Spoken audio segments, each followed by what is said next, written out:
garab maray ka dhigan tahay marka ahmiyadda ugu weyn ee fahamka buuxa u siinayna taas ay ahayd waxaa la soo gabagabeeyay tababar ku saabsanaa awaamirta maareynta geedi socodka dacwadaha awaamirta anshaxa awaamirta habka dhageysiga dacwadaha iyo hanaanka adeeg bixinta maxkamadaha oo 3 maalmood ee u dambeysay ka socday magaalada Jigjiga kaasi oo loo hayay xirfadlayaasha diiwaangeliyaasha maxkamadaha deegaanka heerarkooda kala duwan waxa faalada warkaasi noo eegaya wariye Maxamed Cabdi Wahaab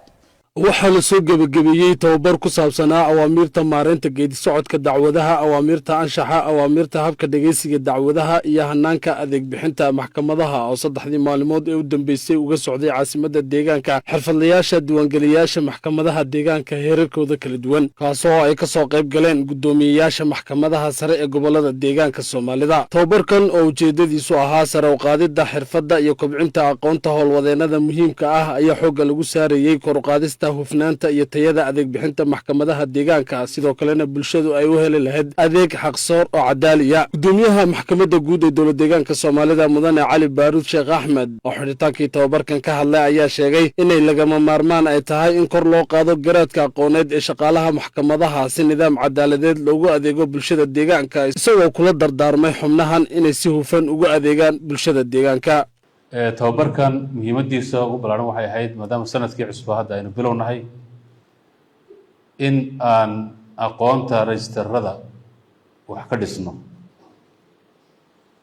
aqoonta dadka xirfadlayaasha ama shaqada haya in kor loo qaado waxay qayb ka tahay isbeddelka la wado waana ta ugu muhiimsan sababta mashiinka wax dhaqaajiya ee shaqada la qabanaya ay ku suurto gashaa waxa weeye cidda gacanta shaqada ku haysa registeraduna waa meesha ugu muhiimsan ee ay ka bilaabanto shaqada maxkamaduhu waxaan garowsanay haddii aan kor loo qaadin aqoonta registerada inay wax badan dhantaalmayaan shaqada gudaheedana waan ku aragnay kormeeradii u dambeeyay dhaliilihii iyo meelihii goldolooyinka jireen soo baxayna qayb bay ka ahayd marka laga maarmaan bay noqotay in aan tababar siino registerada tababarkaasoo bilow ah maaha kii ugu dambeeyey laakiin bilow uu noo yahay waxaan rajeynaynaa in sii wadi doono oo qayb walba laga dabooli doono intan oo waxbarata oo aqoontooda kor loo qaado waxay wax ka bedeli doontaa geedi socodkeena cadaaladeed ee aan adeeg ku siino bulshadeenna si aad ogtihiin maxkamadda shaqadeeda halkay ka bilaabanta ama albaabka ugu horreeya laga soo galaa registerka wey meesha haddii ay wax ka hagaagaan ay shaqadu hagaagayso haddii ay wax ka xumaadaanna ay shaqado natiijadeeda xumaanayso waxa weeye registerada marka waa isku jiraan dad waxaa jira xirfadlayaal ah oo muddo badan shaqeynayay aqoontooduna ay wanaagsan tahay laakiin habshaqeedkii soo jiray uu saameyn badan ku yeeshay iyo xubno u baahan in aqoon ahaan si cusub wax loo baro labadaba waxaan rabnaa inaan soo gaarsiino aqoonta registerada sida garsoorka iyo xubnaha kaleba wax kor loogu qaado iyagana inaan kor ugu qaadno aqoonta dhinaca sharciga laga dhiso anshaxa laga dhiso geedi socodka shaqeeya adeega bixinayaan laga dhiso in ay noqdaan albaab saxa oo laga soo galo oo bulshadeena wax tara qaabka loo shaqeeyo waan ognahay dhaliilo badan baa ka soo jiray nidaamka wada shaqeeyaan mas-uulka meesha jooga iyo registrarku dhalilahaas wax badan waa laga saxay guddoonka waan kala kulannay tababaraan ka siinay sidoo kale waxaan ku qaadnay halkan wacyigelin iyo inaan jihooyin cusub sinno qaabka loo shaqeynaya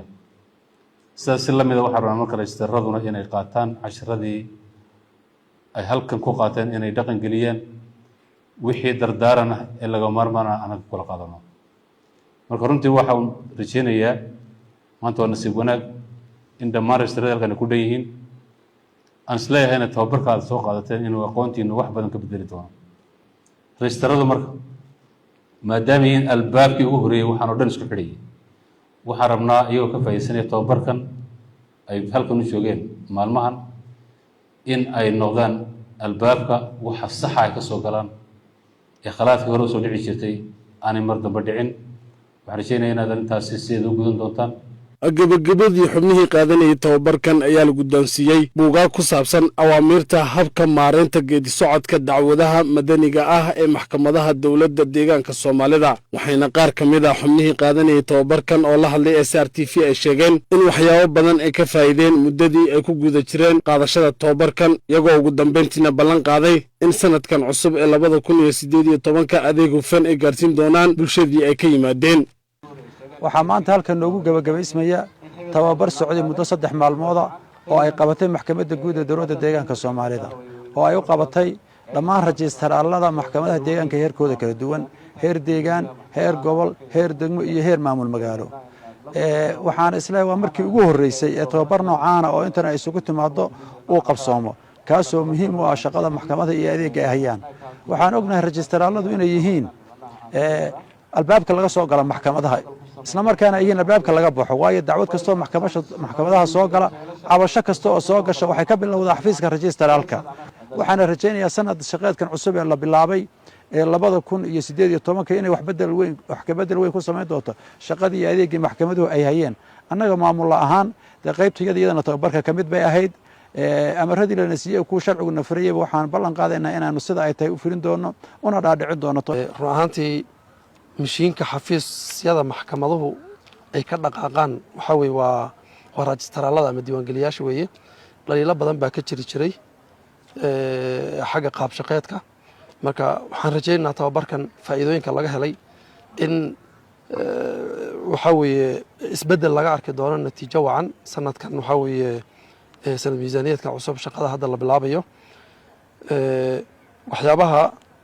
lagu bartay casharada laga faa'iiday waxaa ka mid ah in